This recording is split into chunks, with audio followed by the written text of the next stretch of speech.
Queer times.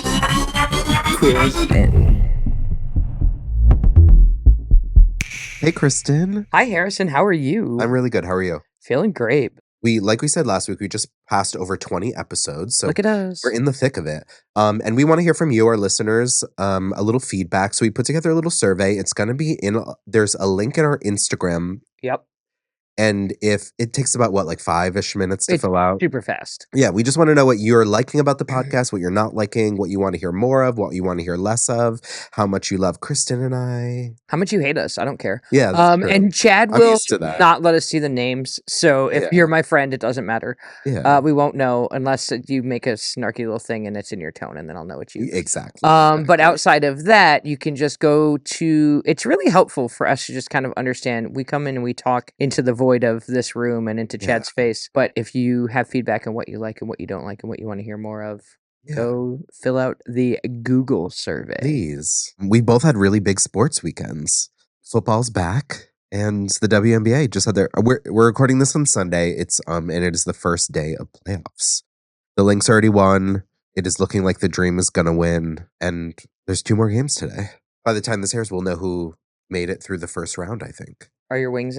No, your wings No, aren't in. they were dead last. They were so far from the playoffs. So who are you going to root for now? I think the Lynx. All right. I really like Nafisa Collier. I love the Stud Buds. The Stud Do you know what this? You know I what thought this? they were the Stud Boys. Stud Buds. Oh, they're the Stud Buds. Yeah. Okay. Courtney Williams, Courtney Natisha Williams, Heidemann. Yeah. Yeah. I also think I'm going to go as a stud bud for Halloween this year. Ooh. Dye my hair pink. Probably a Natisha Heidemann jersey. I love it. Yeah. All right. I guess you Yeah. can misappropriate my culture. Your culture? Yeah, lesbian Oh, culture. okay. Yeah. Yeah. Well, I guess it's not my culture either. All I know is that, and maybe I could actually help you out on this one, I don't think you should do that. Why? Because white lesbians are not allowed to call themselves studs. Right. And so therefore, I don't think you get to. Well, it's a costume. Their culture is not your costume.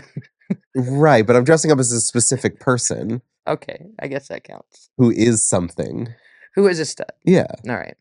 I guess just for your costume. Yeah, I mean, I'm kind of also just like want to dye my hair, you know? Yeah, sounds fun. Yeah. So playoffs have kicked off. Yeah. And they're going to happen like every day now, right? I think so. I think there's a day in between for travel. Okay. And one thing I really thought about is like where your city is located really affects your travel. Oh, 100%. Like living in Atlanta, which has like a huge hub. Like if your team's in Atlanta, it's so much easier to travel back and forth as opposed to Connecticut. The closest airport is 2 hours away. Yeah. That's crazy. It's wild. I always think about that in the NFL because you'll have teams who have Sunday games and then they have a Thursday night game, right? Fortunately, that's going to happen to the Bills this week, but they only have to go to Miami, so not so bad. But if it would have been Thursday night in San Francisco, right, or anything else, that would have been very different. Also, like certain sports have like different expectations of rest. Like football, it's like unheard of to play 2 games in a week, right? No, it isn't. I mean, it's not unheard of, but it's that thing where it's like it's Sunday, but then it could be Thursday. Okay. Right. So you could play on Sunday, which like the Bills just did today. And then on Thursday night, they're playing again. Right. Which is the same week. Oftentimes, if you're the Monday night game, you're not playing again until the following Sunday. But like baseball, you basically play every day. Yeah. Basketball, like there was a lot of talk because they added about 6 games to everyone's schedule this year to increase the schedule. And there was a lot of talk about like injury because of it, things like that. Basketball players play a ton of games. And it's more contact, I think, than people really realize. Because, you know, obviously, like baseball, I get it. Like, you're not sure someone might slide into the catcher. You know, football, you're getting hit by a Mack truck. Yeah, you got to 70 times a game. Got to let your brain heal. You've got to let the bruising and the swelling go down of the brain. Sure. Of the brain and other things. Yeah, well, let's talk about women's sports a little more. Oh, you have more? I'm ready. Yeah. Okay. So yeah. Sure. We've discussed the sale of the Connecticut Sun. Yes. A lot. And yes. It kind of got a little crazier this past week. Tell me how. So basically, what was going on with the sale of the Connecticut Sun? There was people started finding out that they were in talks to sell. And then the first kind of concrete bid that came out was Steve Pagliuca from the Boston Celtics. Right. And everyone was excited. Everyone was really excited. It was $325 million plus a promise of $100 million investment in practice facilities, which is huge. And they announced it. And then the WNBA and the Connecticut Sun came out and said, like, that's not a done deal. It has to get approved by the WNBA board. Who we think is trying to push Houston through. Well, right. Basically, it then came out that Kathy, the commissioner of the WNBA, never even presented that offer to the board. Oh? Right. Then there came out another $325 million offer, basically an identical offer, but by someone who wanted to. Also, you called her Kathy. Yeah. Okay. Kathy Engelbert. Yeah. Commissioner Engelbert. It's just so funny. You're like, and Kathy. I'm like, you don't know this bitch. I'm on a first name basis with everyone involved in the WNBA. And then did you know what Kathy did? That crazy Kathy. Basically, there was another offer, basically identical, but wanted to keep the team in Hartford. And then it came out that Kathy, Commissioner Engelbert, do not strip a woman of her title, was trying to push the Connecticut Sun to accept a $275 million offer, which is $50 million less. That's a lot of millions. That's a lot than the other two offered, so that they could move the team to Houston, because basically Houston bid for an expansion team, didn't end up getting one, and I feel like they wanted this to be like a consolation prize. Like I said before, all of the expansion teams were from NBA owners. It seems like they're trying to keep this all within the WNBA, which is notable in this instance because the Connecticut Sun is one of the only profitable organizations within the WNBA. It is not owned by an NBA counterpart. It is owned by a native tribe, one of the only sports teams in the world owned by a native tribe. So to ask this tribe and the ownership of the Connecticut Sun to take less after they succeeded in making this a success, to sell it to the NBA, I think is pretty problematic. It's not ideal. Right. But I think we all know that capitalism is the driving force in all of this. And the WNBA knows that Houston has, the greater Houston area has about 7.8 million people, right? Houston as a city has 2.9 million people. Boston has around 700,000, right? And if you go to the greater Boston area, you're at about 5 million. Yeah. So we're talking about 2.8 million people more as potential fans. Right. And I think that's probably the driving force. Obviously, it's shitty. But I don't think that's the driving force. You don't think that the WNBA would look at a demographic that would have between almost 3 million more people in that market and want that team to be there? I think sure, maybe, but I think it's more of a consolidation within the NBA. I think Commissioner Engelbert is working for the NBA first. And now that it's profitable, she wants to push everything back towards the NBA. And I think one of the biggest drawbacks and the biggest contributing factor to their lack of success over the years is the NBA's involvement. So how do we get rid of Kathy? People are trying. Are they? Oh, yeah. Not trying, but now people don't care for her. But the big news that actually happened this past week was Connecticut Senator Richard Blumenthal sent a letter to the WNBA calling out reported interference by the league in negotiations by the Mohegan tribe with bidders who want to keep the Sun in Connecticut. Basically demanding that the NBA stay out of negotiations so the state and the tribe can freely explore bids, and basically accusing them of violating antitrust laws. Wow. Yeah. Yeah, so he sits on the committee of the judiciary, and specifically on the subcommittee of competition policy, antitrust, and consumer rights. So that's a big name to sign to a letter that is alleging those things. Yeah. More will be revealed. Yeah, as much as it's a larger metro area, the Houston Rockets, the Houston NBA team, averaged 17,000 fans per home game, where the Celtics averaged 19,000. I feel like Boston is a bigger sports city than Houston. Houston has already had a WNBA team and it failed. I guess so. I just feel like there's a lot more women of color in Houston than there are in Boston. Definitely. And as we've mentioned before, that, you become fans of the players. Mm-hmm. I feel like Houston might be a place where these women would really be lifted up, and I'm not convinced that Boston would be. Interesting. Queer is in. The assassination of Charlie Kirk is something that has unsettled many corners of our society. Yeah. And there's been this discussion about why isn't everybody so sad? And I will say that I'm not sad. I'm not happy. I'm not celebrating in the streets. I'm not throwing a party about it. But it does seem like we're reaching the point in our society that people are saying terrible things, and other people, whether we even agree with what they're thinking, are then holding them accountable. Yeah. I'm really confused about what were the motives behind this. Was it, it started with, is this a trans person? No, it's not. Internet culture is so its own beast. And watching the governor of Utah and the police chief read what was on the bullet casings as if they understand what a groiter is. Or what OO means. Oh, exactly. Yeah, exactly. I feel like this whole thing has been like one big microscope on the fact that we are nowhere near connected to each other. We have no idea why people do things, and there's entire subcultures we will never understand. Right. And every now and again, someone's going to get shot. Yeah. I mean, I think a lot of us found out that it had happened as it was happening because all of us have our phones in our pockets, and immediately things started coming in on like my TikTok, my Instagram about what had happened. And I thought one of the most shocking things that happened in regard to all of this is that President Trump was the first person to reveal that he had died. Like, as I was getting notifications from BBC, CNN, all of these places, it was like Charlie Kirk has died after this incident per Donald Trump. Right. And I feel like the right, specifically Donald Trump and a lot of other far-right activists, jumped on this assuming it was going to be a left versus right issue. Right. And they were trying to sensationalize everything and make it become as big a story as they could, so that when it came out, they could make it this big thing about how the left is so violent.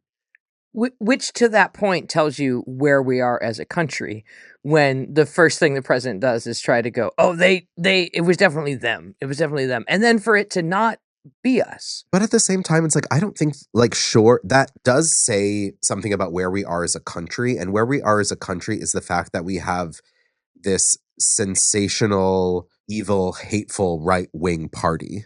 Mm-hmm. It's not so much that, like, our country is full of hate. I think it's specifically the right-wing party.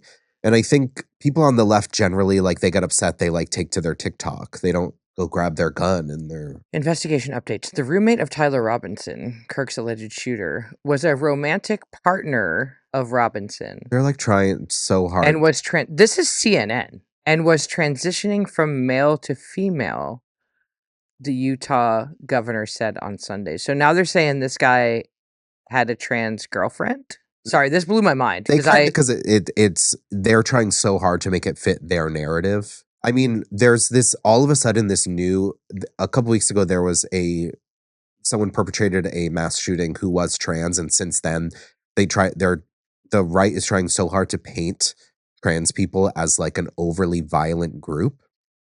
And when you look at statistics, like when you compare, like, less than 1% of the United States population identifies as trans. And when you look at the percentages of mass shootings that have been committed by trans people, they're already such a tiny group and underrepresented when it comes to perpetrators of mass shootings. But they got a scapegoat. Right? Like, let's pile it all on. But like anyone who is not a cisgender white male, it has everything to do with their identity.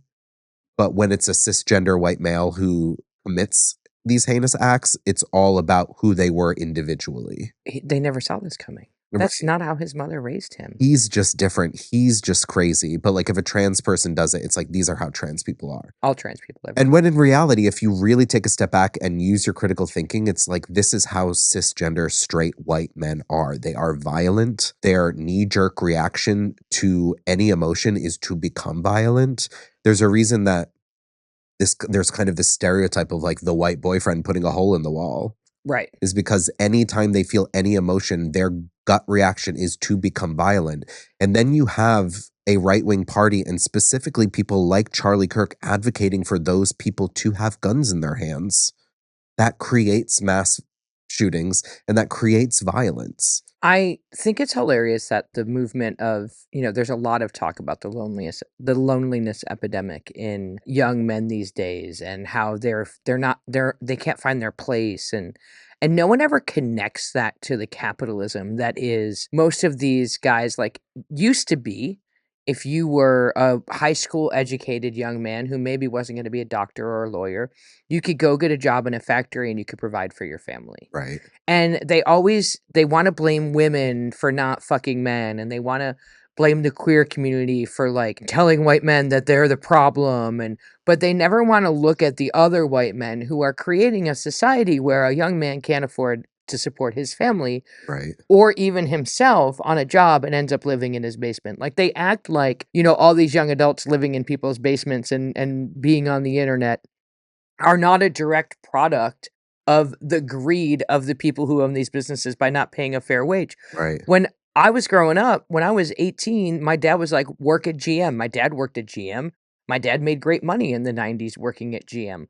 The starting hourly wage right now is like 2/3 of what it was in 1990. Right. For a young person going into a job at a factory. And so while there's all this talk about, queer people are the problem, and diversity and equity and inclusion is the problem still remains that it's capitalism. And those white men are causing all of these problems within these white men. And Right. I mean, honestly, I guess if they're going to shoot each other, Nick Fuentes is terrified right now. Yeah. I don't know if you saw his statement. No, what did he say? He put out a statement that, because, the talk is that, and if you don't know, I'm learning too. I'm just catching up on what some of this means, but there are different subsects of the far right, and Nick Fuentes is a bit further right than Charlie Kirk was. And so the idea is that this guy was a follower of Nick Fuentes, and that's what led him to take out Charlie Kirk, and that there have been threats between these groups back and forth. On the flip side, people say, well, no, because that doesn't logically check out, because Nick Fuentes is more of a racist than Charlie Kirk was. And that this young man who has been accused of the shooting is somebody who said that Charlie Kirk was spreading hate. So now we have a real conundrum, because what we might have is a young white man with a possible gender diverse partner who grew up shooting guns and ended up shooting somebody he thought was actually full of hate, right? And that will really blow their mind, because they don't believe that straight white men could be liberal. But then Nick Fuentes put out a thing that was like, hey, I condemn all violence. And I think being afraid that if Charlie Kirk's people believe that one of Nick Fuentes's people took him out, that there would be retaliation. I feel like the biggest conversation around this having happened has become, how should we mourn these people? Yeah. And what is appropriate? I feel like we've really run the gamut of responses to this. Obviously, people on the far right, fans of him, are grieving this. And there are people who have celebrated this. And as much as I don't necessarily agree with celebrating someone's death, I do understand it. This is a person who has dedicated their life to advocating for gun violence. He's dedicated his life to demonizing trans people, demonizing women who have abortions. Like, he's spent his whole life doing that. And as much as I wouldn't celebrate that voice being gone, I understand why people would. I think it's a problem to expect the people who he targeted to then have sympathy after his demise. Right. And I think that, I live in a world of stand-up comedians. A lot of my social media is white, straight dudes who believe in free speech, right? And I have on more than one occasion seen someone be like, okay, guys, but you can't be mad at somebody for not having empathy if you're not going to have empathy. And you can't be someone who goes on stage to push buttons and think it's okay that someone gets shot when they were going on stage pushing buttons. And I was like, number one, comedy is different than being a paid public speaker at a public university, that you're not making jokes at all. You're actually just Right. calling people slurs. What about the government did it conspiracy? Have you heard any of this? Yeah. And what were your thoughts about that? I mean, I wouldn't be shocked. I try to, like, take conspiracy theories with a grain of salt, obviously. Any conspiracy, I'm like, yeah, maybe, but like, I can't invest too much in it.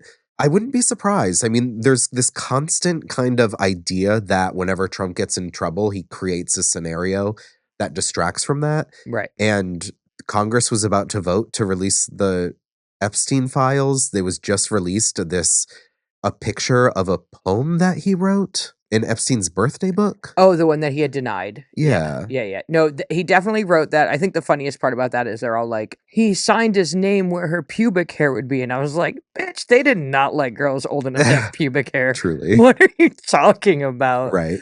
This idea that they would manufacture a distraction. And that night, Republicans 100% did vote to not release any more of the Epstein files, like same day. And that would have been the biggest news story if not for this. Correct.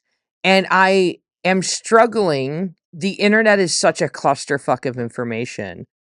I literally at times I'm like, I don't even fucking know what to believe anymore. Like it doesn't make I do think that Charlie Kirk was more beneficial to them alive than he was dead. I mean, he got them elected. Yeah, but he was pushing back against Israel and the kind of conservative idea of keeping the Epstein files hidden. He was pushing back against those things. And I wouldn't be surprised if they kind of deemed him as the most vocal voice against keeping the Epstein files a secret. But I'm honestly... that's all I've got. I'm I hear you. But honestly, I think that a lot of I put more stock into like maybe this conspiracy theory that maybe the government did it to distract until it came out that this person who did perpetrate it or allegedly perpetrated it is right-wing as well. Like, if they were going to fake it, they wouldn't have done that. It would have been, if they were going to fake it and then put this person up as, like, the suspect, they would have chosen someone who was left-wing, someone who fit a better narrative for them. I guess that's true. Not this right-on-right, white-on-white crime. It's possible that they had a trans partner, so... Like, according to the Republican governor of Utah... But what about Selma Blair? Yeah, I feel like another thing is like I'm not a person who makes statements. Obviously, I shitpost online, but like one of the things that I didn't address specifically the passing of Charlie Kirk, but one thing I did address is the people that were all over the internet posting about like, oh, it's so disappointing to see people celebrating the death of this person. Violence is never the answer. We have to keep violence out of politics, which first of all is hilarious. That in is this country. Insanity. Politics is violence. Violence is the currency that specifically the United States government peddles in.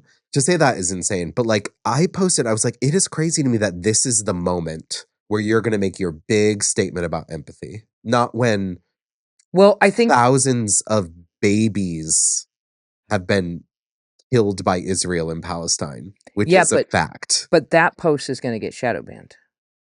And the Charlie Kirk post about empathy is going to it's going to do numbers. Yeah. And I think we have to also forget that we are now not only are we in a place where news outlets want to create headlines that get clicks, people want the engagement as well. Speaking of, please like, comment, and subscribe. Right. I mean, we're talking about it, exactly. Right? And I mean, I'm really interested in unpacking that center line of not being happy about it, but not being sad either. Right. It's becoming increasingly more difficult to speak your opinion in a world where most people are armed.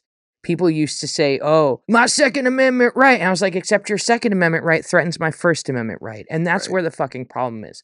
Because people nowadays can't take a fucking joke.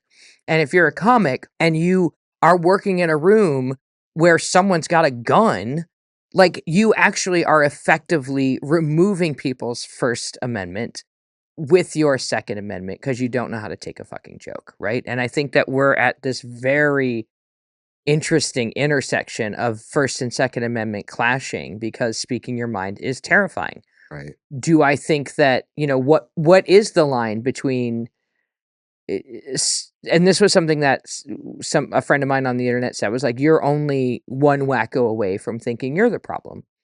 And that's pretty true. So maybe not everybody should have a gun. I don't think this is the time to talk about gun rights because Charlie Kirk was shot with a bolt action rifle, which is a hunting rifle that a hunter owned in an area that's dramatically red. And I don't think it should be the argument for gun restrictions. And why? Maybe we'll find out. I don't think we'll ever find out because they're not going to let this guy talk and tell us why. But if we go by what his family says, it was that this guy was spreading so much hate and he was going to do something about it. Right, but like he was farther, the alleged perpetrator was farther right than Charlie Kirk. We think. Right. And also, I'm not even sure we have enough columns anymore. Totally. It's all the spectrum. Yeah. And Even there's also the far right is there's a also like spectrum. the political spectrum, which is separate than like the actual reality of people's feelings. The political spectrum is separate from the actual citizenry of the United States and how those people feel about these issues. It's not Republican is right, Democrat is left. It's Correct. They overlap with those things. And I think the people that came out to say like, oh, people who came out to admonish people for allegedly celebrating someone's death or not feeling bad about it, it's like that is tantamount to violence. I think these reactions are completely valid in celebrating that this person who was a bad person in so many people's minds. I feel like that is valid, and I feel like if you're trying to defend it, I think next time someone goes, should I get a podcast microphone? Should I start booking myself at colleges to spew hate? I think they should go, well, last time someone did that, people celebrated when he died. Maybe I should take a little step back and rethink this, you know? He set out to become the next Alex Jones, Mm. and he did. And then he brought that to colleges all across the country. He single-handedly convinced a large portion of young white men that the world was out to get them. People of color were taking jobs from them. Queer people were taking jobs from them. And one of them decided to put an end to that. And I'm apathetic. Yeah. Of the thousands of things that I'm sad about today, Charlie Kirk not being here anymore is not one of them. And I think that's the part that people are like, oh, how can you not? And it's like, there are so many things. We have more homelessness than we've ever had before in our country. More people are starving in this country. And he would be the first one to tell you that that wasn't true. Yeah. Queer is in. Oh, the VMAs were last week. Yeah, let's talk about pop girlies. Award shows to me are a great thing to have on in the background while I'm either scrolling or like working on some like, busy data entry things or like. Yeah, but I think the big winner of the night was Tate McRae. I didn't pay attention to any of that. I was too busy watching Youngblood and Steven Tyler do an Ozzy Osbourne. Who is memoriam. Youngblood?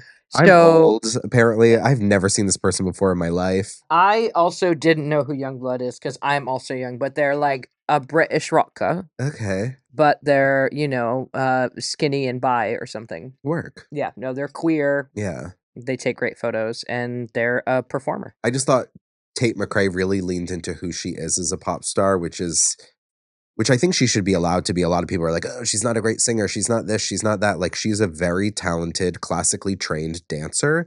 And she really showed that off through the lens of what a pop star is. She did sing live. I think it's just like pop stars don't necessarily have to be vocally impressive.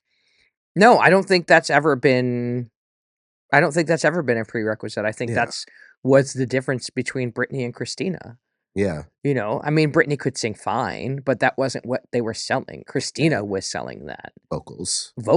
Yeah. Right? Yeah. I did watch the Eminem stands. Did you see that? There's a documentary about Eminem and about like kind of what drove him to write the song Stan and like the way he was treated. Like crazy. Yeah, like stans and like not realizing that that's where that phrase came from. Oh, yeah. I did not. Katie and I were like, oh, shit. When you're like, oh, I stand somebody. And then it came from that crazy Eminem song. Right. Featuring Dido. Yeah. But you should watch it because it's really good. This kind of ties back to what we were saying about Charlie Kirk. Is like when I don't like someone, when I don't think that they are, if someone doesn't speak in a way that speaks to me, I don't feel like I have to keep them in my orbit. like, I just do my best to ignore them, which is something I've done for Eminem for quite some time, and the same thing I did with Charlie Kirk, and which is why I, like, didn't feel like I needed to say my opinion about his death. Are you comparing Eminem to Charlie Kirk right now? I'm not comparing them. I'm saying, like, for me, They're both white guys you don't want to hear about. if I don't think and people have anything interesting to say or anything, I don't want to say positive, but if you're not using your microphone to make the world a better place or speak about things that are debatable about whether the world should be a better place, I don't need to hear what you have to say ever. So Eminem's a problem. I just, like, there are so many people who, like, I don't think should necessarily have a platform, so therefore the But platforms he's in which talented. Okay. Who has evolved through time Yeah. to come to a place where I think the reason I believe we need Eminem is because he's the best choice for a young white guy we're about to lose to a Charlie Kirk. Like, I think that, like, we can't pretend like they don't exist. And I think you need someone who's an Eminem who has kind of grown into his own awareness that the world isn't just like him, and awareness that there's diversity in the world, and awareness that, and just for the record, let's just let me tell you right now, to dispel any myths, thanks to the Hindustan Times. What? The Hindustan Times, the Hindustan, it's like this terrible website that always pops up with bullshit. And it was like, fact check, did Eminem and Kid Rock launch charity in Charlie Kirk's honor? No, they did not. But I do hear what you're saying. I mean, obviously Eminem had some anti-women shit, definitely some anti-queer shit, but has grown into it. And I do think that there needs to be, like, more shit. Like, can we just get dudes back into football when they're 19? You know what I mean? Like, Yeah. I just don't know. They just don't have enough things to get them into cards. I trade sports cards, and let me tell you what, it will take over your life. Oh, yeah. And give you a sense of purpose. Did you see Pete Buttigieg was just in GQ? No. And he had something to say about young men and losing them to the right. He says that leftist scolding has alienated young men. He's not wrong. I think when people deserve to be scolded, they should be scolded. Like, the whole, like, oh, you think I suck? Even, like, I suck and you're saying I suck? Like, be better. I think that's true. Like, why are young white men the only group that needs to be coddled? I don't think they should be coddled. I'm just saying that in a world where we all admit, what is the queer population, about 15% total? Mm-hmm. What are the odds that these young men are going to run into one of us and get and learn anything, right? Pretty slim. So I'm not saying that we shouldn't scold. I'm just saying we shouldn't just scold. I'm saying there's got to be more outreach and education. Do I think that we need to necessarily be the ones doing it? I don't know. I think it should be men like that. I think it should be the Eminems out there doing that work for their people. I think just scolding someone who has no concept of why they're being scolded isn't effective either. And whether they have no concept of why they're being scolded because they live in a small town where football is life and they're the hero and that is the world, that is the Americana we created, I don't think that we can scold a 17-year-old boy who doesn't understand gender diversity when it's never crossed their awareness. Yeah, but I think it's more like rape culture and things like that. I think, like, scolding young men for upholding rape culture is like, I don't need to hold their hand to teach them that they... No. And nor should anyone else. No, and I don't know what's happening right now in the world, because it used to be if somebody, I don't know, I guess I feel like there is something in the bro mentality where they will get each other's back in that way. But I don't know, maybe it's the guns. Like, I guess I want to see a guy get his ass kicked. You know, into that. I just feel like there used to be a time when someone did something wrong. Oh, you put your hands on my sister, me and my friends are going to come kick your ass. Right. Now we just kill each other. And when you kill each other, you don't get the option of that person learning that lesson and then teaching that lesson to the next person. But it's good to know that you hate Eminem. I don't hate him. He doesn't exist to me. Right. He doesn't exist in your world. Yeah. Like and subscribe and tell your friends. And yeah. Love you. Queerly. Queer is in.